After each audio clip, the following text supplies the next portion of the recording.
am Rajiv Saxena, Associate Professor, Smriti College of Pharmaceutical Education, Indore. In today's video lecture, we'll discuss about the assessment of microbial contamination. In this video lecture, we'll discuss about like if any pharmaceutical preparation, if it is spoiled or contaminated by the microorganism, then how we can go for the assessment that whether the pharmaceutical preparation is now acceptable or not, or whether that particular preparation can be given to the patient or not. In the previous video, we have already discussed that because of the contamination of the pharmaceutical product by the microorganism, various organoleptic changes may take place in the preparation. Maybe you will find that there is some change in the color, maybe there is some change in the odor, taste, or the physical stability or the phase separation may occur because of the contamination of the microorganism. But these organoleptic features are not sufficient in order to assess that whether the preparation is now suitable for the administration or not.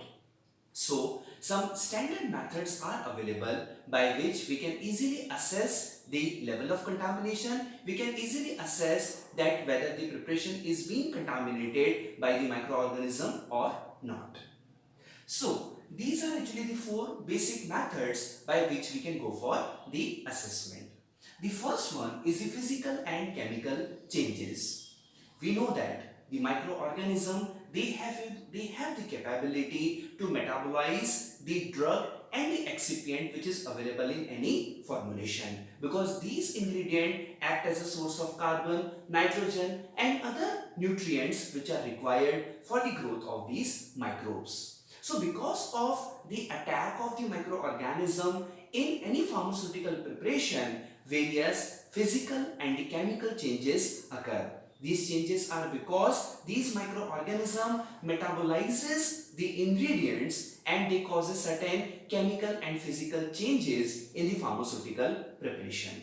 So these changes, these physical and the chemical changes can be assessed by either by change in the viscosity, by assessing the change in the pH, by assessing the stability of the preparation, also by assessing the loss of surface activity of the pharmaceutical preparation. We can also go for the measurement of the oxygen consumption that indicates the degree of the microbial attack, because we know that if the microorganisms are growing and make various microorganisms which are involved in the spoilage of the pharmaceutical product basically belongs to the aerobic category. So if the level of oxygen consumption is more by this pharmaceutical preparation, then we can say that the number of microorganisms available in the pharmaceutical preparation is very high. So that by this way we can correlate the level of oxygen required and the number of microorganisms which is available in the pharmaceutical preparation.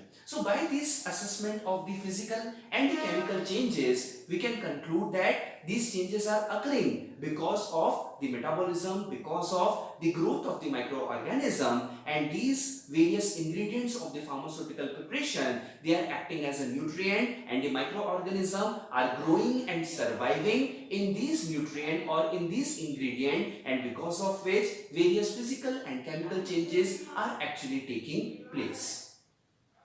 Now the second way of assessing the microbial contamination is actually the sterility testing. In the previous video of Pharma E-class, we have already discussed the sterility testing method, but again we can summarize here. There are two methods which is prescribed in Indian Pharmacopoeia. Number one is a membrane filtration method and number two is a direct inoculation method. In case of membrane filtration method, the pharmaceutical preparation is allowed to pass through the microbial filter of either 0.545 or 0.22 microns. And then further, these membrane filters, they are cut into the pieces and then it is inoculated into the specified culture media, either fluid thioglycolate media, alternate thioglycolate media, soybean casein digest media. And then we can go for the assessment of the growth of the microorganism in this media with the help of the membrane filter. If the membrane filter is having the microorganism which are actually coming from the pharmaceutical preparation,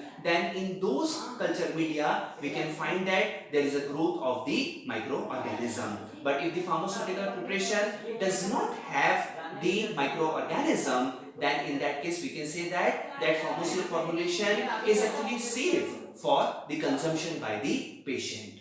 Now the other method is a direct inoculation method, in which we can directly inoculate the pharmaceutical preparation into the culture media, and then again that culture media can be the fluid thioglycolate media, alternate thioglycolate media, soybean casein digest media, and then that media is inoculated, and after inoculation we have to keep this media for incubation, and after a specified period of time we need to assess the growth of the microorganism. If the growth is available, we can say that this growth is because of the microorganism which are coming from the pharmaceutical preparation, and then that product is not in the form that can be consumed by the patient. So by these sterility testing methods also, we can assess the presence of the microorganism in any pharmaceutical preparation.